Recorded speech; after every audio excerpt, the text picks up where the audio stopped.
Hi hello welcome back മന്ന kitchen. ഇന്ന് ഞാനൊരു പുതു പലഹാരത്തിൻ്റെ റെസിപ്പി ആയിട്ടാണ് കേട്ടോ വന്നിരിക്കുന്നത്. ഒരു ബ്രേക്ക്ഫാസ്റ്റ് റെസിപ്പിയാണ്. ഇതിനു മുമ്പ് ഇങ്ങനെ ഒരു പലഹാരം നിങ്ങൾ കഴിച്ചിട്ടുണ്ടാവില്ല. നല്ല ടേസ്റ്റി ആൻഡ് ഹെൽത്തി ആയിട്ടുള്ളൊരു ബ്രേക്ക്ഫാസ്റ്റാണ്.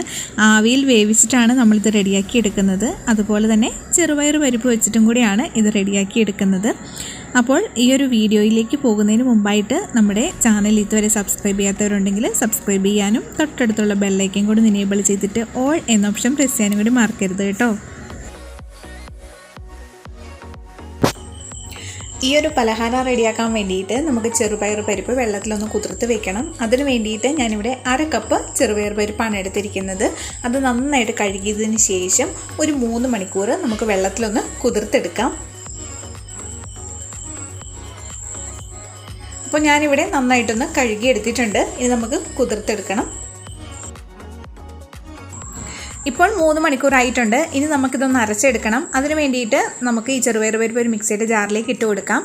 അതിലേക്ക് ഒരു ചെറിയ പച്ചമുളകും ഒരു ചെറിയ പീസ് ഇഞ്ചി ചെറുതായിട്ട് കട്ട് ചെയ്തതും പിന്നെ അതിലേക്ക് ഒരു 1/4 കപ്പ് വെള്ളവും കൂടി ഒഴിച്ചിട്ട് നന്നായിട്ട് അരച്ചെടുക്കാം. അപ്പോൾ അരച്ചെടുത്തിട്ടുള്ള ആ ഒരു ബാറ്റർ നമുക്കൊരു ബൗളിലേക്ക് ഇട്ട് കൊടുക്കണം. ഇനി ഇതിലേക്ക് നമുക്കൊരു 1/4 കപ്പ് റവ ചേർത്ത് കൊടുക്കാം. റവ ചേർത്തിട്ട് നന്നായിട്ടൊന്ന് മിക്സ് ചെയ്തെടുക്കാം കേട്ടോ.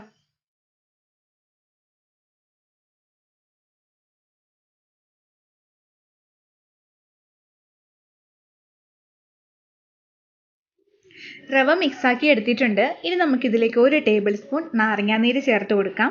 പിന്നെ ഒരു 1/4 ടീസ്പൂൺ മഞ്ഞൾപ്പൊടിയും പാകത്തിനുള്ള ഉപ്പും കൂടി ഇട്ടിട്ട് ഒന്നും കൂടി നന്നായിട്ടൊന്ന് മിക്സാക്കി എടുക്കണം.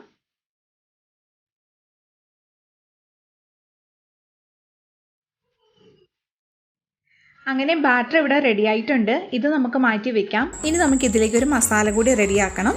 മസാല റെഡിയാക്കാൻ വേണ്ടിയിട്ട് ഞാനൊരു പാൻ അടുപ്പത്ത് വെച്ചിട്ട് അതിലേക്ക് ഓയിൽ ഒഴിച്ച് കൊടുത്തിട്ടുണ്ട്. ഓയിൽ ചൂടായി വരുമ്പോൾ നമുക്ക് 1/2 ടീസ്പൂൺ ജീരകവും 1 ടീസ്പൂൺ കടുകും കൂടി ഇട്ടിട്ടൊന്ന് പൊട്ടിച്ചെടുക്കാം. അപ്പോൾ കടുകും ജീരകവും ഇവിടെ പൊട്ടി വന്നിട്ടുണ്ട്. ഇനി നമുക്കിതിലേക്ക് ഒരു ചെറിയ സവാള ചോപ്പ് ചെയ്തതും ഒരു പച്ചമുളക് ചോപ്പ് ചെയ്തതും ഒരു തണ്ട് കറിവേപ്പിലയും കൂടി ഇട്ട് കൊടുക്കാം.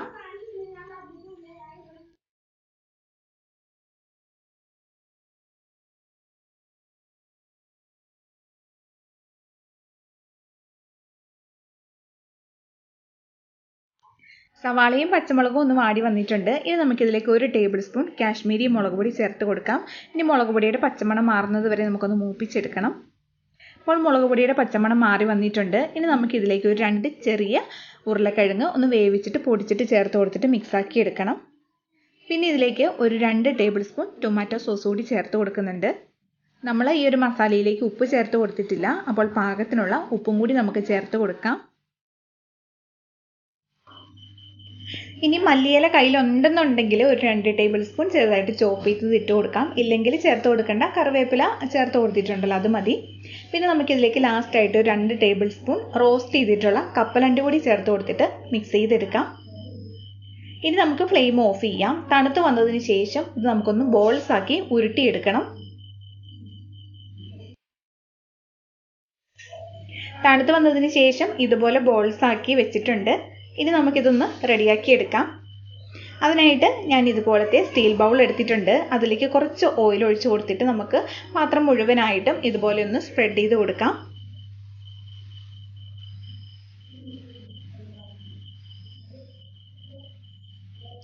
ഇനി നമുക്ക് റെഡിയാക്കി വെച്ചിരിക്കുന്ന ചെറുപയർ പരിപ്പിൻ്റെ ആ ഒരു ബാറ്ററിൻ്റെ പകുതിയോളം ഈ ഒരു പാത്രത്തിലേക്ക് ഒഴിച്ചു കൊടുക്കാം.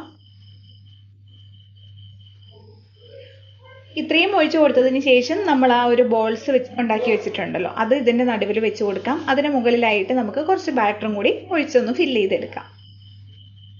ഇതുപോലെ തന്നെ നമുക്ക് ബാക്കിയെല്ലാം റെഡിയാക്കി എടുക്കാം.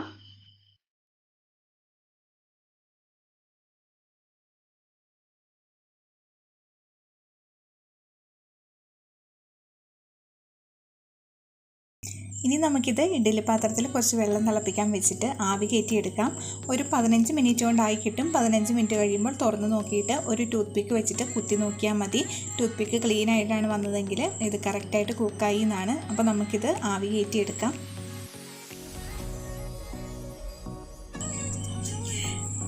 അങ്ങനെ ഒരു 15 മിനിറ്റ് കഴിഞ്ഞപ്പോൾ ഇവിടെ നന്നായിട്ട് വെന്ത് വന്നിട്ടുണ്ട്. ഇത് നമുക്ക് പാത്രത്തിൽ നിന്നും എടുത്തു മാറ്റാം.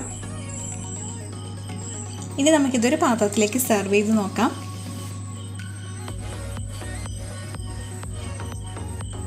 അപ്പോൾ നമ്മൾ ഒരു പാത്രത്തിലേക്ക് മാറ്റിയിട്ടുണ്ട്.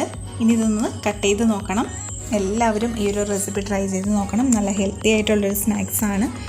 ഈ ഒരു വീഡിയോ ഇഷ്ടപ്പെട്ടാൽ തീർച്ചയായിട്ടും താഴെ കാണുന്ന ലൈക്ക് ബട്ടൺ ക്ലിക്ക് ചെയ്യാനും പിന്നെ നിങ്ങളുടെ ഫ്രണ്ട്സ് ആൻഡ് ഫാമിലിക്കൊക്കെ ഈ വീഡിയോ ഒന്ന് ഷെയർ ചെയ്ത് കൊടുക്കാനും കൂടി മറക്കരുത്. നമുക്കൊരു ഫേസ്ബുക്ക് ഗ്രൂപ്പുണ്ട് മന്ന കിച്ചൻ. ആ ഒരു ഗ്രൂപ്പിൽ എല്ലാവരും ജോയിൻ ചെയ്യണം. നിങ്ങൾ ട്രൈ ചെയ്ത് നോക്കിയിട്ടുള്ള റെസിപ്പീസിൻ്റെ ഫോട്ടോസ് ആ ഒരു ഗ്രൂപ്പിലേക്ക് ആഡ് ചെയ്യാനും കൂടി മറക്കരുത്. അപ്പോൾ നമുക്ക് വേറൊരു റെസിപ്പി ആയിട്ട് അടുത്ത വീഡിയോയിൽ വീണ്ടും കാണാം. Thank you for watching.